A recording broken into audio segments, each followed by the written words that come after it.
Imagine por um momento que você está em uma colina na Galileia há mais de 2000 anos. O sol brilha sobre a grama verde. Uma brisa suave acaricia seu rosto e diante de você está um homem que está prestes a mudar o mundo com suas palavras. Este homem não é um político poderoso nem um famoso filósofo. Ele é Jesus de Nazaré, o Filho de Deus, que está prestes a pronunciar o discurso mais revolucionário da história, o Sermão da Montanha. Mas o que há de especial neste sermão? Porque após 2 milênios ainda falamos sobre ele. Irmãos, preparem-se para uma jornada que mudará sua perspectiva para sempre. Nos próximos minutos, vamos mergulhar nos ensinamentos mais impactantes que o mundo já conheceu. Ensinamentos que desafiaram impérios, transformaram corações e continuam sendo tão relevantes hoje quanto no dia em que foram pronunciados. Bem-aventurados os pobres de espírito, porque deles é o reino dos céus. Com estas palavras, Jesus começou a virar o mundo de cabeça para baixo.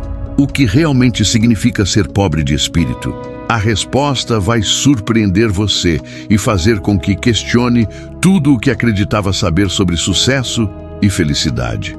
Agora você pode estar pensando: tudo bem, parece interessante, mas por que eu deveria me importar com um sermão pronunciado há 2000 anos? É uma pergunta válida. Então permita-me explicar, porque o Sermão da Montanha não é apenas um velho discurso, mas uma revolução que continua viva hoje. Imagine por um momento um mundo onde o perdão substitui a vingança, onde a compaixão triunfa sobre o egoísmo, onde o amor vence o ódio. Parece um sonho impossível, certo? Bem, esse é exatamente o tipo de mundo que Jesus estava propondo no Sermão da Montanha. E ele não apenas as propôs, mas nos deu as ferramentas para torná-lo realidade. Em um mundo dilacerado por conflitos, divisões e ódio, os ensinamentos do Sermão da Montanha oferecem uma alternativa radical, uma forma de viver que pode curar relações quebradas, trazer paz a situações aparentemente sem esperança e transformar comunidades inteiras. Não estamos falando de teorias abstratas, mas de princípios práticos que mudaram milhões de vidas ao longo da história. Ouvistes que foi dito: olho por olho e dente por dente. Eu, porém, vos digo: não resistais ao que é mau. Com essas palavras, Jesus não estava apenas ensinando, ele estava desafiando todo o sistema de valores de seu tempo e do nosso.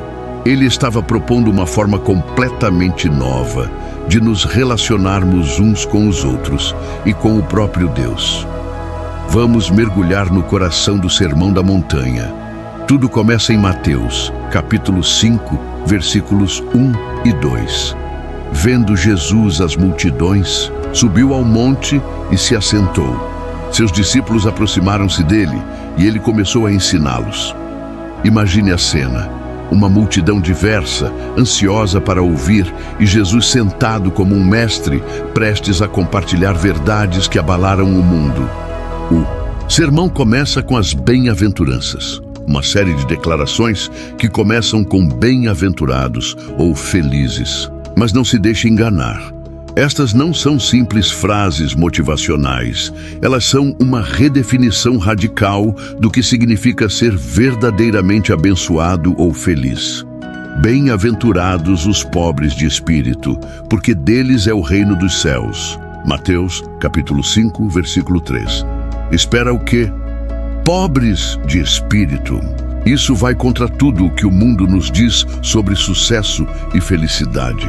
Não se trata de ser materialmente pobre, mas de reconhecer nossa necessidade espiritual. É admitir que não temos todas as respostas, que precisamos de Deus.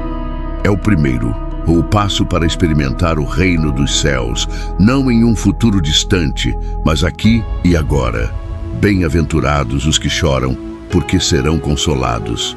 Mateus, capítulo 5, versículo 4. Em um mundo que nos diz que devemos ser felizes o tempo todo, que devemos superar rapidamente nossas perdas, Jesus valida a dor. Ele nos diz que está tudo bem chorar, que o luto faz parte da vida e promete consolo. Não é um convite ao pessimismo, mas um reconhecimento de que a dor faz parte da experiência humana e que Deus está conosco em nosso sofrimento.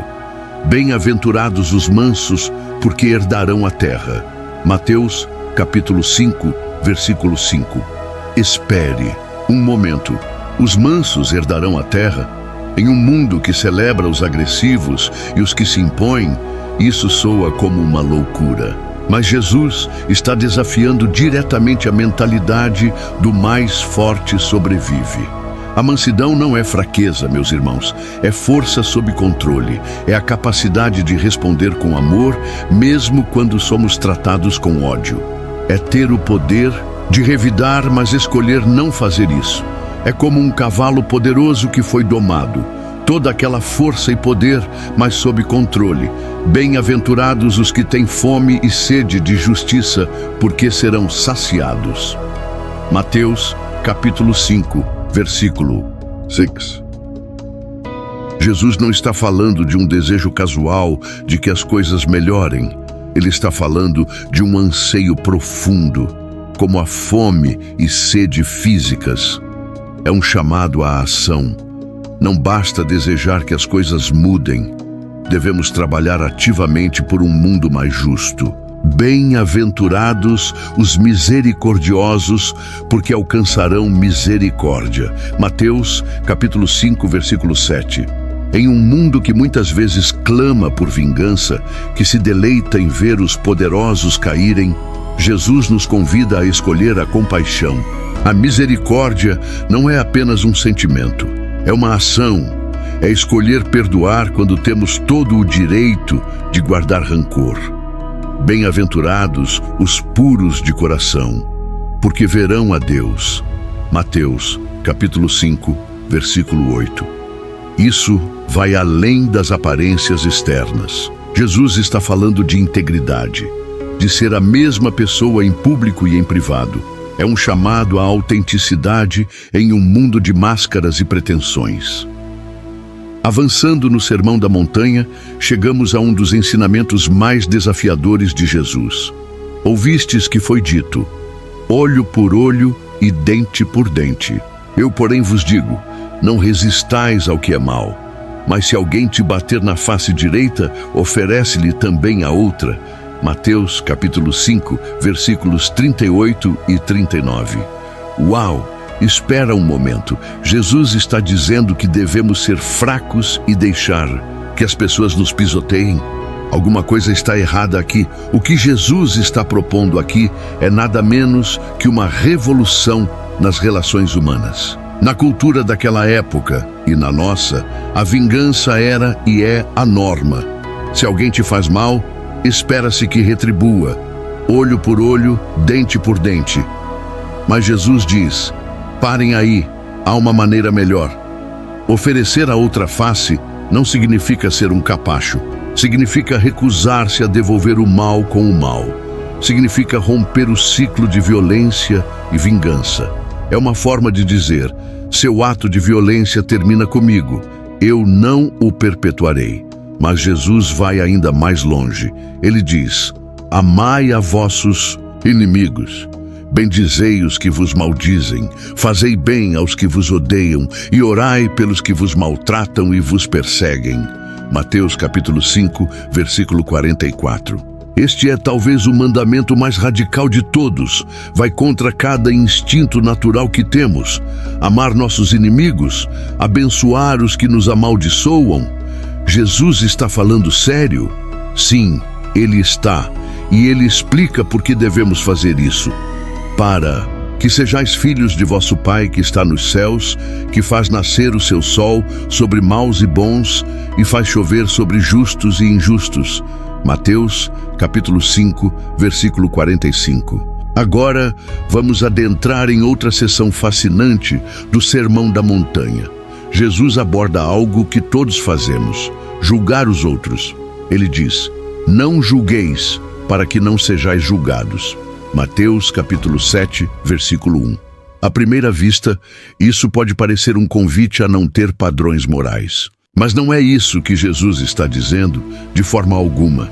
Ele está advertindo contra o julgamento hipócrita e arrogante. Jesus ilustra isso com uma imagem hilariante. Por que vês o cisco que está no olho de teu irmão e não reparas na trave que está no teu próprio olho?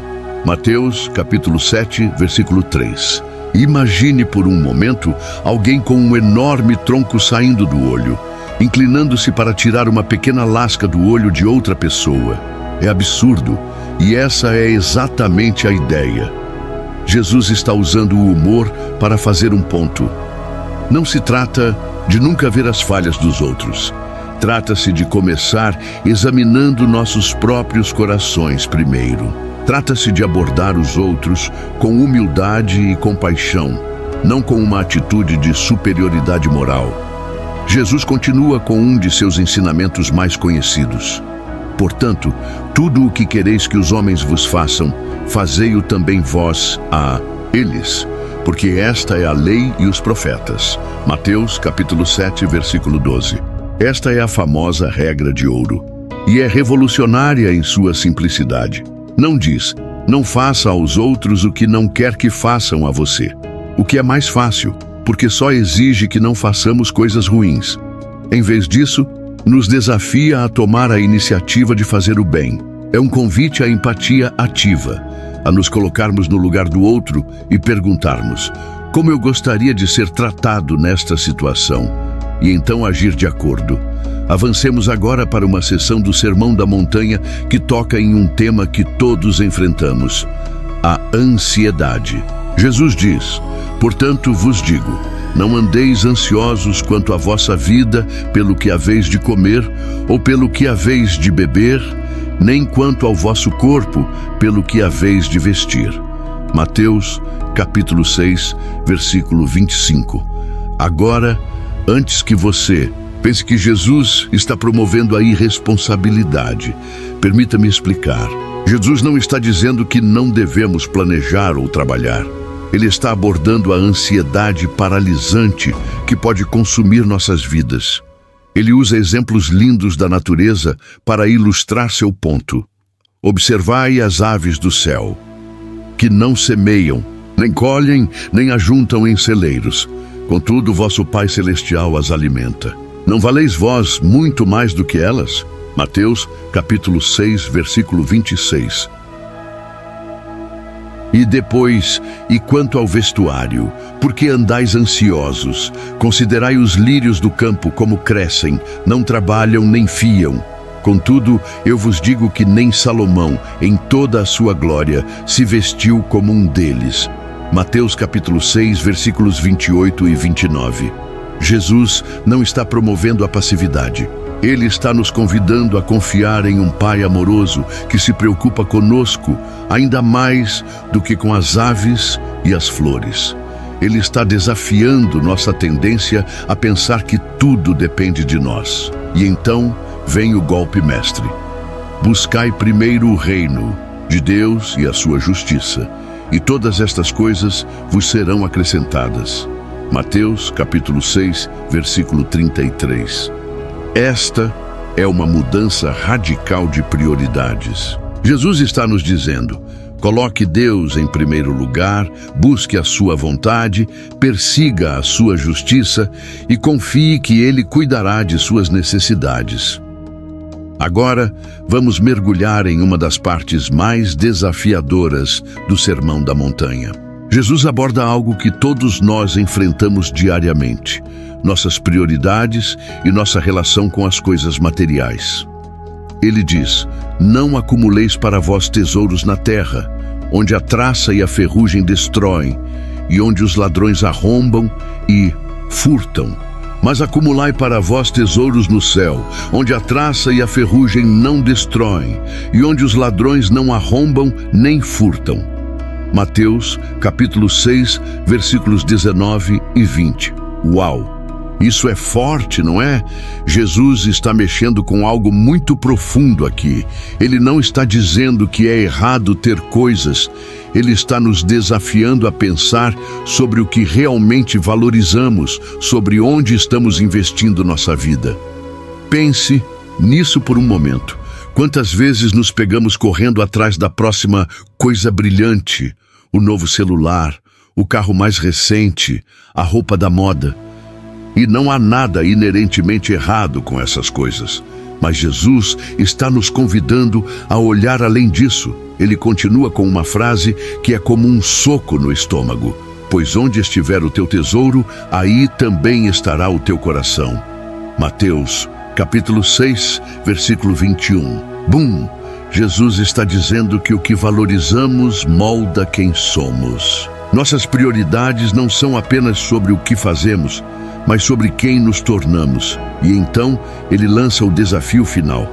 Ninguém pode servir a dois senhores, pois odiará a um e amará o outro, ou se dedicará a um e desprezará o outro. Não podeis servir a Deus e ao dinheiro. Mateus capítulo 6, versículo 24. Jesus não está dizendo que o dinheiro é mau.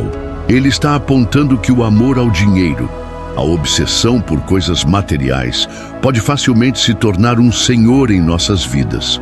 Pode nos controlar, moldar nossas decisões, determinar nosso curso de vida.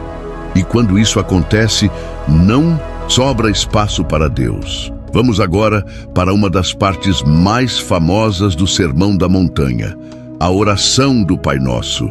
Jesus diz: Vós, pois, orareis assim: Pai nosso que estás nos céus, santificado seja o teu nome. Mateus, capítulo 6, versículo 9. Pare por um momento e pense no revolucionário que é começar uma oração com Pai Nosso. Na cultura daquela época, Deus era visto como distante, temível. E aqui está Jesus nos ensinando a nos dirigir a Deus como um Pai amoroso. Isso muda tudo. Jesus continua: Venha o teu reino, seja feita a tua vontade, assim na terra como no céu. Mateus, capítulo 6, versículo 10. Isso não é apenas uma parte bonita da oração. É um compromisso radical. Estamos dizendo: Deus, que a tua vontade, não a minha, seja feita. Que o teu reino, tua forma de fazer as coisas, prevaleça em minha vida e no mundo. Então Jesus nos ensina a pedir: o pão nosso de cada dia dá-nos hoje. Mateus capítulo 6, versículo 11. Notou algo interessante? É pão nosso, não meu pão. Mesmo em nossas necessidades básicas, Jesus nos lembra que fazemos parte de uma comunidade, e é de cada dia. Jesus nos encoraja a confiar em Deus diariamente, não a acumular ansiosamente. Perdoa as nossas dívidas, assim como perdoamos aos nossos devedores. Mateus capítulo 6, versículo 12. Uau! Isso é difícil, não é? Jesus está ligando diretamente o perdão que recebemos ao perdão que oferecemos. Ele está dizendo que não podemos esperar experimentar o perdão de Deus se nos recusarmos a perdoar os outros. E finalmente, e não nos deixe cair em tentação, mas livra-nos do mal. Mateus capítulo 6, versículo 13. Jesus permite que a vida é uma luta, que enfrentamos tentativas e dificuldades, mas Ele nos ensina a depender de Deus, a buscar sua proteção e libertação. Esta oração, tão simples e ao mesmo tempo tão profunda, abrange todos os aspectos da vida. É um modelo não apenas de como orar, mas de como viver. Agora vamos para uma parte do Sermão da Montanha que toca em algo que todos nós enfrentamos: preocupação e ansiedade. Jesus diz: Portanto eu lhes digo, não se preocupem com suas próprias vidas, quanto ao que comer ou beber, nem com seus próprios corpos, quanto ao que vestir. Não é a vida mais importante que a comida e o corpo, mais importante que a roupa? Mateus, capítulo 6, versículo 25. Isso é um desafio e tanto, não é? Vivemos em um mundo cheio de coisas para nos preocupar, contas para pagar, prazos para cumprir, relacionamentos para administrar. E aqui está Jesus nos dizendo para não nos preocuparmos. Como isso é possível? Mas note que Jesus não está promovendo a irresponsabilidade. Ele não está dizendo para não planejarmos ou não trabalharmos. Ele está abordando a paralisante que a ansiedade pode consumir nossas vidas. Jesus usa exemplos lindos da natureza para ilustrar seu ponto. Observem as aves do céu, que não semeiam, nem colhem, nem armazenam em celeiros. Contudo, o Pai Celestial as alimenta. Não têm vocês muito mais valor do que elas? Mateus, capítulo 6, versículo 26. Pense nisso por um momento. Você já viu um pássaro tendo um ataque de pânico sobre onde vai encontrar sua próxima refeição? Claro que não. Eles simplesmente contêm comida e vão em busca dela. Jesus continua. E por que vocês se preocupam com roupas? Vejam como crescendo os lírios do campo. Eles não trabalham nem tecem. Contudo, eu lhes digo que nem Salomão, em todo o seu esplendor, vestiu-se como um deles. Mateus, capítulo 6, versículos 28 e 29. Novamente, Jesus não está promovendo a passividade. Ele está nos convidando a confiar em um Pai amoroso que se preocupa conosco ainda mais do que com os pássaros e as flores. Ele está desafiando nossa tendência de pensar que tudo depende de nós. E então vem a conclusão poderosa. Busquem, pois em primeiro lugar, o reino de Deus e a sua justiça, e todas essas coisas serão acrescentadas. Mateus capítulo 6, versículo 33. Esta é uma mudança radical de prioridades. Jesus está dizendo, coloque Deus em primeiro lugar, busque a vontade dEle, persiga a justiça dEle e confie que Ele cuidará de suas necessidades. Estamos chegando ao final do Sermão da Montanha e Jesus termina com uma analogia poderosa. Ele diz, portanto, quem ouve estas minhas palavras e as práticas é como um homem prudente que construiu a sua casa sobre a rocha. Caiu a chuva, transbordaram os rios, sopraram os ventos e deram contra aquela casa. E ela não caiu, porque tinha seus alicerces na rocha. Mateus, capítulo 7, versículos 24 e 25. Essa imagem é incrível, não é?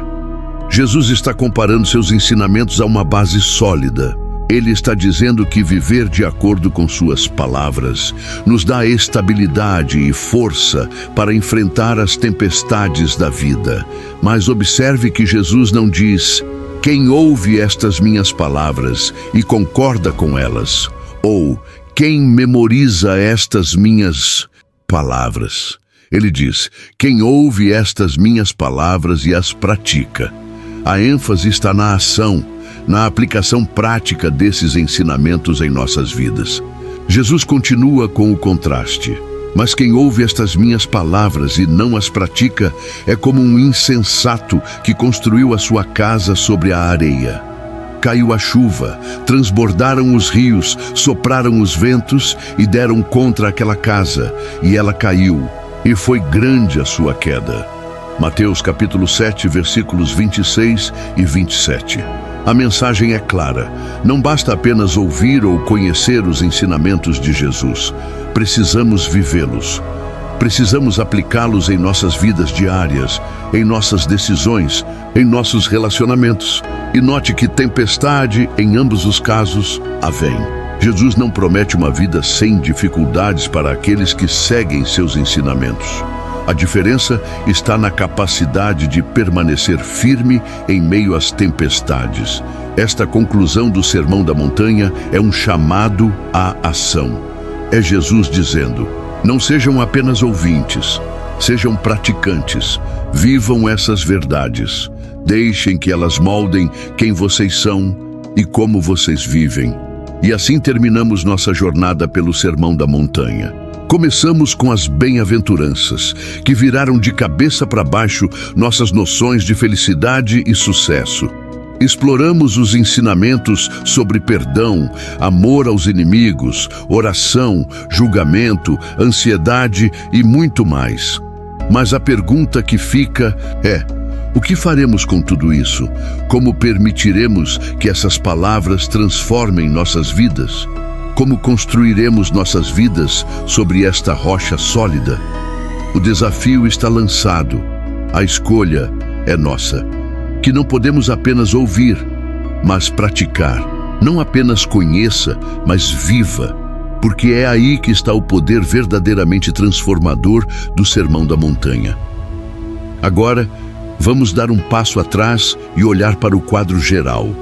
O Sermão da Montanha não é apenas um conjunto de regras ou princípios morais.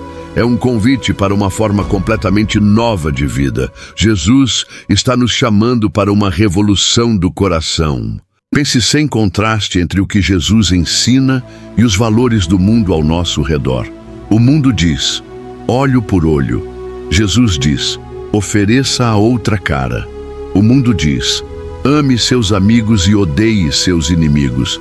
Jesus diz: ame seus inimigos. O mundo diz: acumule riquezas. Jesus diz: acumule tesouros no céu. É como se Jesus estivesse nos dizendo: existe uma maneira diferente de viver, uma maneira que pode parecer loucura para o mundo, mas que na verdade é o caminho para a verdadeira vida, a verdadeira liberdade, a verdadeira paz. Mas não se engane, viver assim não é fácil. É um desafio diário, é nadar contra a corrente, é escolher o amor quando seria mais fácil escolher o ódio, é escolher o perdão quando seria mais fácil buscar vingança, é escolher a generosidade quando seria mais fácil ser egoísta. No entanto, Jesus promete que este caminho, por mais difícil que seja, leva uma vida abundante. Ele diz: entrem pela porta estreita, pois larga é a porta e amplo o caminho que leva à perdição, e são muitos os que entram por ela.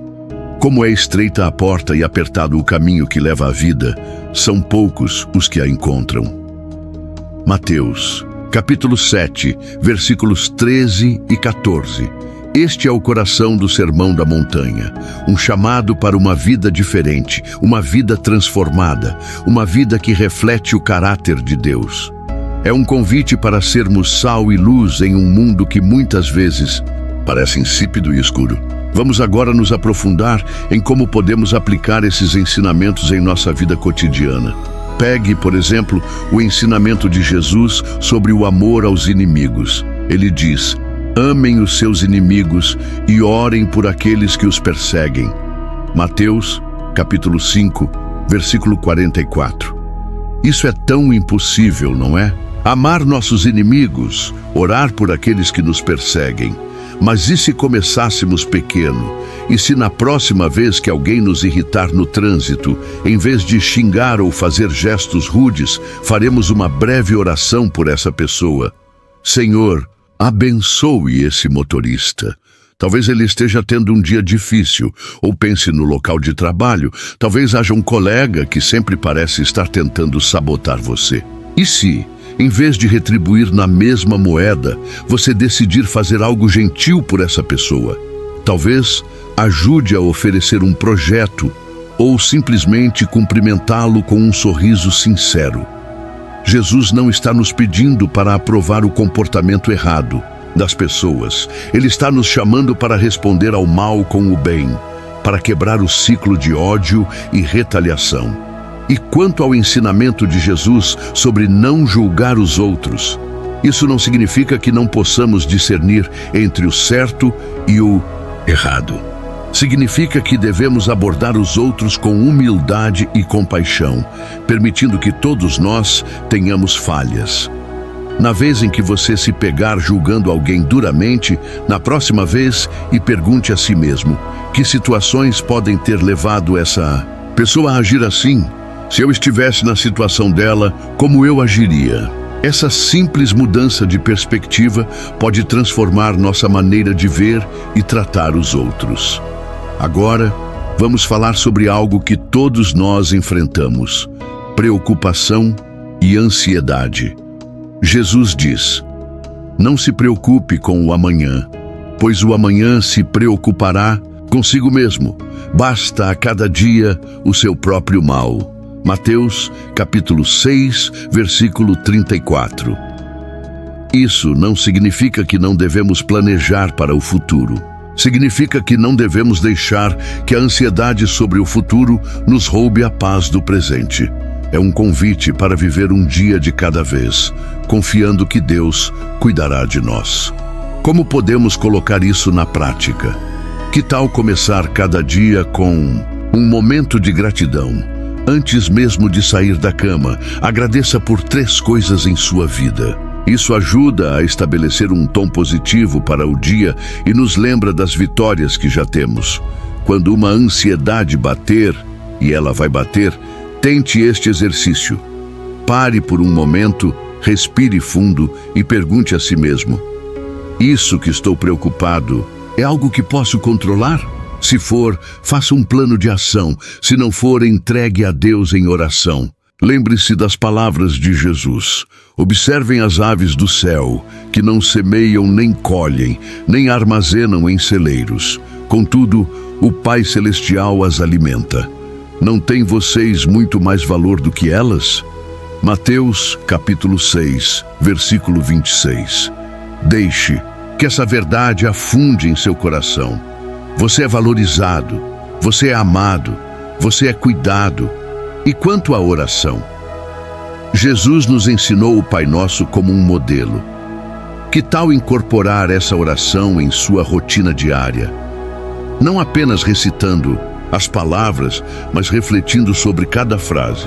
Pai Nosso, lembre-se de que você tem um Pai Celestial que o ama. Venha ao teu reino. Comprometa-se a viver os valores do reino de Deus hoje.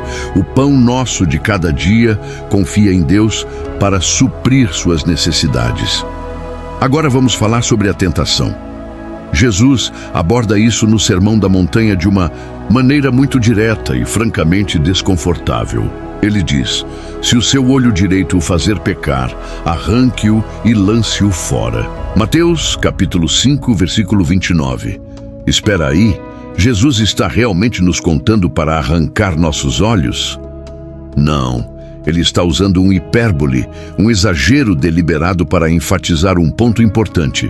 O ponto é este: devemos levar o pecado a sério e estar desejoso de tomar medidas drásticas para evitá-lo. Então, como podemos aplicar isso em nossa vida diária? Pense em coisas que muitas vezes levam à tentação. Talvez sejam certos sites na internet ou determinados programas de TV, ou talvez certas pessoas ou lugares. Jesus está dizendo: seja radical em lidar com essas fontes de tentação. Se certos sites são um problema para você, instale um bloqueador. Se certas pessoas sempre têm influência em qualidades, talvez seja a hora de reavaliar essas amizades. Isso não é fácil. Pode envolver sacrifícios, pode significar desistir de coisas que você gosta, mas Jesus está dizendo que vale a pena. Ele está dizendo que nossa pureza espiritual, nossa integridade moral é mais importante do que qualquer prazer temporário que o pecado possa oferecer. E lembre-se, não estamos nessa luta sozinhos. Jesus nos ensinou a orar. E não nos deixe cair em tentação, mas livra-nos do mal. Mateus, capítulo 6, versículo 13. Podemos e devemos pedir a ajuda de Deus para resistir à tentação. Agora, vamos falar sobre algo que todos nós fazemos todos os dias: falar. Jesus tem muito a dizer sobre nossas palavras no Sermão da Montanha. Ele diz: eu lhes digo que no dia do juízo, os homens terão de dar conta de toda a palavra inútil que falaram. Mateus, capítulo 12, versículo 36. Isso coloca nossas conversas diárias em uma perspectiva totalmente nova, não é? Jesus está enfatizando o poder das nossas palavras. Elas não são apenas filhos que saem de nossas bocas. Elas têm o poder de construir ou destruir, de curar ou ferir. Então, como podemos aplicar isso em nossa vida diária? Que tal fazer um jejum de fofoca por uma semana? Desafie-se a não falar mal de ninguém, nem mesmo de forma brincalhona ou inofensiva. Em vez disso, procure maneiras de usar suas palavras para encorajar e edificar os outros. Jesus também fala sobre juramentos. Ele diz: Eu, porém, lhes digo, não jurem de forma alguma, seja o seu sim, sim, e o seu não, não. O que passar disso vem do maligno. Mateus, capítulo 5, versículos 34 e 37.